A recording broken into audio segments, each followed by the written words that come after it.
Ahoj, vítejte u dalšího videa, dnes z vlákna vztahy. Díky za vaše lajky, odběry a podporu. Napište do komentářů váš názor na dnešní příběhy a co byste chtěli slyšet v dalším videu. Tak jdeme na to.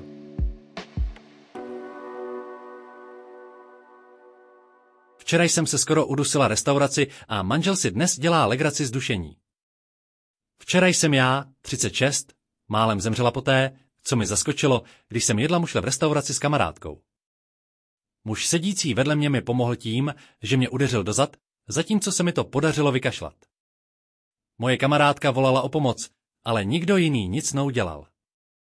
Během té doby si pamatuji, že jsem přemýšlela, jak tragické by to bylo, kdybych zemřela, protože by tam nebyli moji nejbližší milovaní, včetně mého manžela. Poté jsem zavolala manželovi, abych mu řekla, co se stalo, a zdálo se, že je znepokojen, ale ne tak, jak jsem očekávala.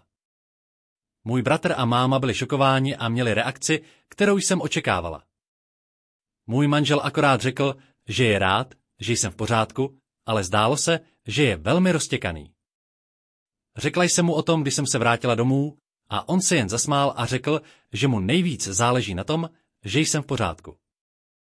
No, dnes jsem si dávala velký pozor při jídle. Nechtěla jsem při jídle mluvit a měla jsem pocit, že se chová, jako bych byla dramatická. Jedl a mluvil, řekla jsem se mu, že může dožvíkat, než odpoví na mou otázku, a pak začal předstírat, že se dusí. Byla jsem opravdu zklamaná a podívala jsem se na něj a on se okamžitě omluvil a řekl, že nechce, abych na něj byla naštvaná. Byl příliš rozrušený pracovním projektem a zaujatý sebou samým, protože ho nebyl schopen dokončit a nechtěl, abych mu přidala na pocitech negativity. Později večery jsem ho požádala, aby mi slíbil, že už si nebude dělat takovou legraci z ničeho, co souvisí s mým zdravím nebo duševní pohodou. Začal být pedantský a říkal, že si z mého zdraví nedělá legraci, že je praštěný a používá humor, aby se s věcmi vypořádal, a že nemůže slíbit, že si nebude dělat legraci z něčeho, co se v našich životech děje. Nedal mi žádné ujištění, že se to už nebude opakovat, což mě opravdu naštvalo. Nedokážu říct, jestli jsem přehnaně citlivá, protože je to tak čerstvé, nebo jestli je ve skutečnosti bejbec. Jak mám reagovat na přiznání sestry svého nejlepšího kamaráda? Takže pro trochu kontextu, já, 26, a můj nejlepší přítel, říkejme mu Mike, se známe od svých 7 let a vždy jsme si byli blízcí a byli jsme tu jeden pro druhého, kdykoliv jsme měli nějaké problémy. Jeho sestru Lauru, 16, také znám od jejího narození, chci říct, že jsem byl u toho, když si ji rodiče přivezli domů, a občas jsem ji hlídal. Kdysi jsem ji považoval za svou, že mladší sestru, a snažil jsem se tu pro ní být stejně jako pro svého kamaráda. Teď zpátky do současnosti, před 2 dny se Mike oženil a všechno šlo dobře až do poslední hodiny svatby. Já a Laura jsme tu noc byli hodně spolu, protože těsně před svatbou zjistila, že ji její přítel podvádí a chtěla pomoct. A zároveň pila trochu víc než obvykle, takže jsem se snažil zůstat blízko, abych jí zabránil pít příliš moc a pohlídali. Všechno šlo docela dobře, většinou se mi ji podařilo udržet, měla jen 5 sklenic vína, ale když přišlo na poslední hodinu svatby, řekla, že se mnou chce mluvit soukromně, tak jsme šli do jiné místnosti, kde nikdo nebyl, a začali jsme si povídat. Zpočátku nic divného, jen mi poděkovala za to, že jsem jí pomohl, aby moc nepila, a s radami, co dělat dál, a ještě se omluvila, že jsem se na svatbě kvůli ní nebavil. Samozřejmě jsem jí řekl, že to není žádný problém a že by to neměla říkat, protože po všech těch letech by měla vědět, že jsem tu pro ní vždy, ať potřebuje, co potřebuje. Když se nad tím teď zamyslím, možná jsem to mohl formulovat lépe, více platonicky. Hned jakmile jsem domluvil, políbila mě, problém je, že jsem měl mnohem více vína než ona a byli jsme velmi blízko, takže jsem měl pomalejší reakce a nečetl jsem správně situaci a včas se mi nezastavil. Ale po pár sekundách jsem to zastavil, byl jsem velmi zmaten, když se to stalo, a bohužel jsem nereagoval tak rychle, jak jsem měl. Ale stejně jsem to zastavil, a než jsem stihl něco říct, přiznala se, že do mě byla zamilovaná po dlouhou dobu a nebyla si jistá, jestli má něco říct kvůli věkovému rozdílu a skutečnosti, že jsem Mikův nejlepší přítel. Abych byl úplně upřímný, v tu chvíli jsem stuhnul, nevěděl jsem, jak reagovat nebo co říct. Byla přede mnou osoba, kterou jsem viděl jako moji mladší sestru, a přiznala se mi, že je do mě zamilovaná, takže jsem nakonec řekl, že pravděpodobně měla stejně moc alkoholu a měli bychom tuhle noc ukončit, a že pravděpodobně na tento trapný okamžik ráno buď zapomene, nebo jej bude litovat. Problém je v tom, že to se nestalo, Pořád mi o tom píše a ptá se mě, jestli jsem naštvaný a podobné věci, ale naštěstí jsem zrovna pryč na výletě s dalšími přáteli, takže jsem jí řekl, že nemůžu tolik psát, když jsem pryč a že si promluvíme, až se vrátím. Můj problém je, že vím, co mám říct, ale nevím, jak to říct. Chci říct, že jí nechci ublížit nebo něco podobného, ale zároveň nechci, aby to vypadalo, že jí dělám naděje. Další problém je, že to nemůžu říct ani Mikovi. Je to velmi dobrý přítel, kterému v životě věřím se vším, ale ten muž nedokáže vést emocionální rozhovor. Již pocity, že nejsou jeho silnou stránkou a upřímně si nemyslím, že by Lauře pomohlo, kdybych mu to řekl a on by na ní kvůli tomu křičel a ona se kvůli tomu cítila špatně. Omlouvám se za dlouhý text, jen jsem se chtěl ujistit, že mi v příběhu nic důležitého neunikne. Jak mám říct své 18 přítelkyni 18, že mi její volby jsou nepříjemné, aniž bych byl manipulativní? Pro kontext chodíme spolu asi 2,5 roku a oba jsme právě začali chodit na vysokou školu. Máme mezi sebou několik problémů, jako je její přechod od neustálého psaní zpráv k téměř žádné komunikaci a stýkání se s mnoha kluky. Začala taky trochu pít a chodit na večírky, přestože jsme oba nábožensky a morálně proti pití nezletilých. Na rovinu jsem jí řekl, že je mi její pití velmi nepříjemné a že bych byl opravdu raději, kdyby nepila. Řekla mi, že je to její život a že si ho ještě bude užívat, i když se omluvila.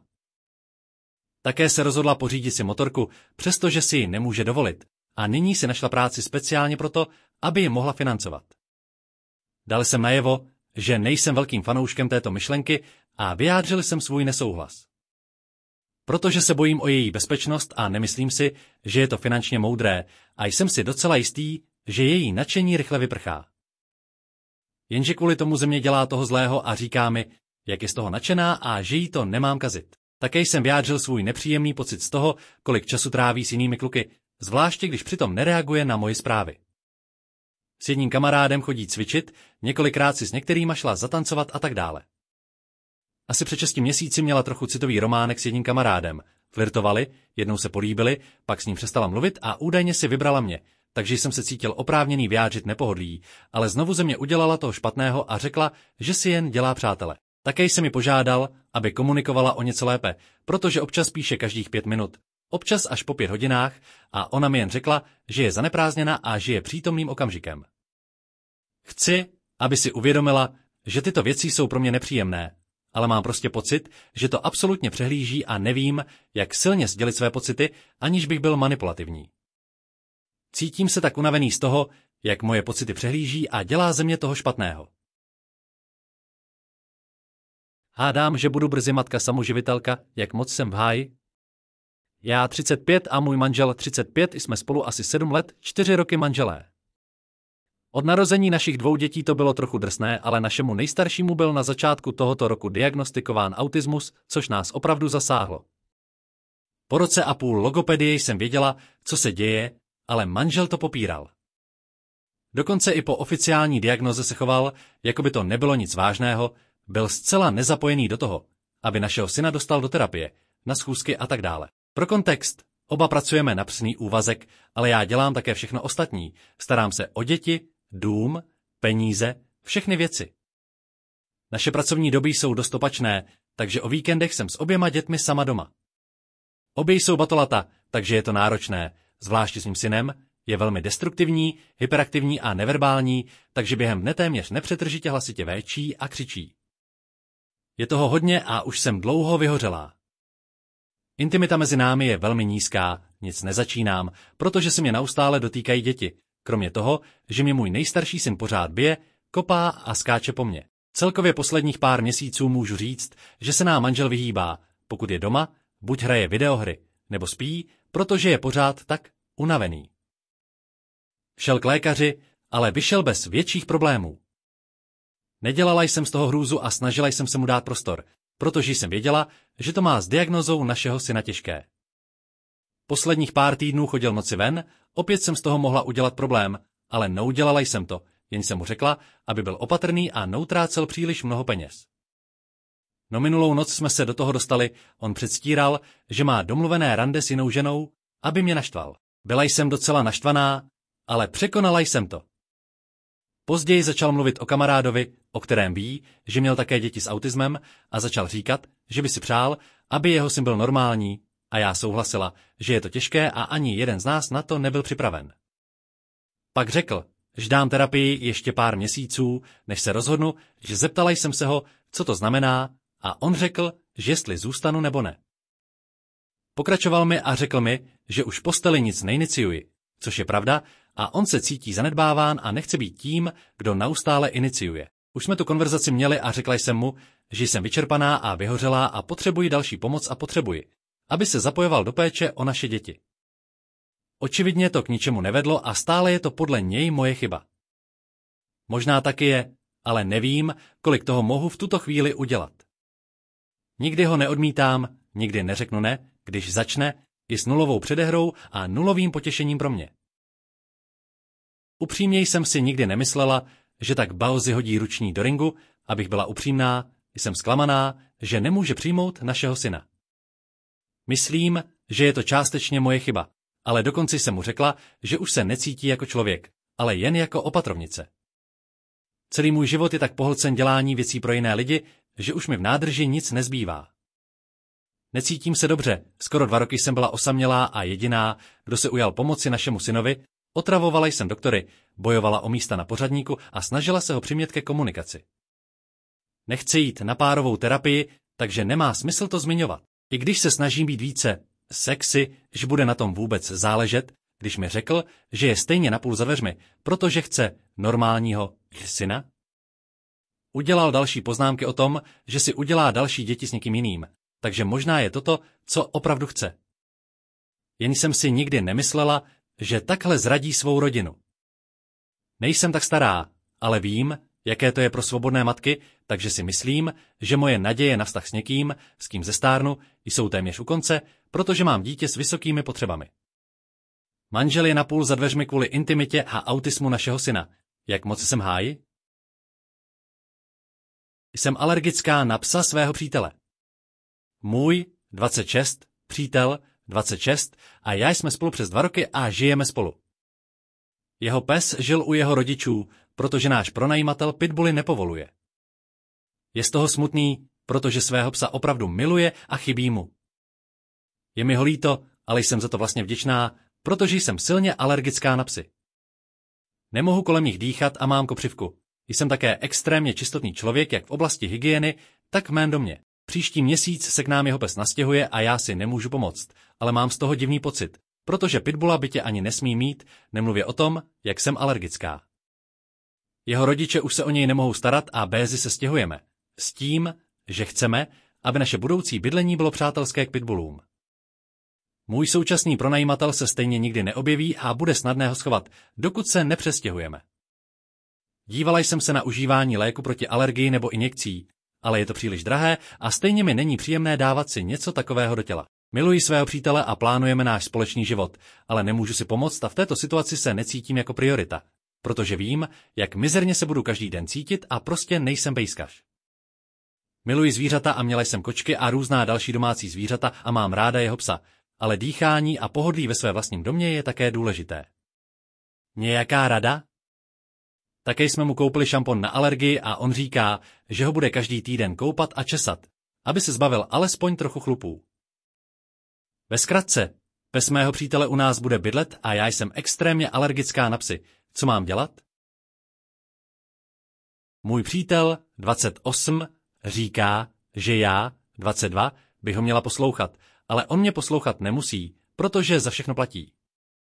Vždy jsem se potýkala s problémy s velkou depresí a úzkostí, což mi bránilo najít si práci a navíc si zrovna dělám řidičský průkaz, abych mohla řídit sama, protože většina lidí používá auto jako hlavní způsob dopravy.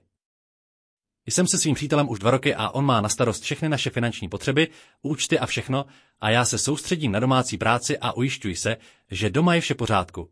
Vařím pro něj i pro sebe. Občas se stávalo, že jsem mu dělala všechna 3 jídla každý den, včetně svačinek. A bylo to docela zvláštní a někdy mi to připadalo velmi líné, protože mi žádal, abych mu nalila každé jeho pití a přinesla mu to, zatímco on hrál videohry. Teď to ustálo, myslím, že pochopil, jak nepříjemné to pro mě může být. Vždy však měl toto nárokové myšlení, což jsem pochopila, až když začal být se spoustou věcí jednostranný. Jednou z hlavních věcí je, jak se dívá na domácí práce a všechno, co pro něj dělám, jako by to bylo úplně snadné a není to tak těžké jako to, co dělá on. Nikdy mu neříkám, že jeho práce je snadná, protože je to prostě neslušné a vůbec si to nemyslím, takže mě bolí vědět, že on je schopný mi něco takového říct. Protože domácí práce nejsou tak těžké, ale velmi se opakují a je toho hodně. Co mě na tom opravdu štve, je to, že sotva kdy on sám vstane, aby něco udělal poté, co přijde z práce. Dělám nějaké věci, když je v práci, a pak dělám další věci, když skončí, protože si určité věci vyžádá nebo mu něco uvařím, uklidím, vyperu a tak dále. Také měl vždy problém mě poslouchat a vyslechnout mě. Je to, jako bych chtěl vidět věci po svém, a to je konečné a já se pak cítím velmi přehlédnutá a naštvaná. Protože mám pocit, že mi někdy řekne, že si váží toho, co tady dělám a jsem v pohodě. Ale pak, obzvlášť když je naštvaný, toho jsem si všimla, se stejně otočí a řekne, že moje práce je snadná a že si nemám na co stěžovat, protože to mám jednoduché. Je to velmi rozporuplné a nevím, co je pravda a co ne.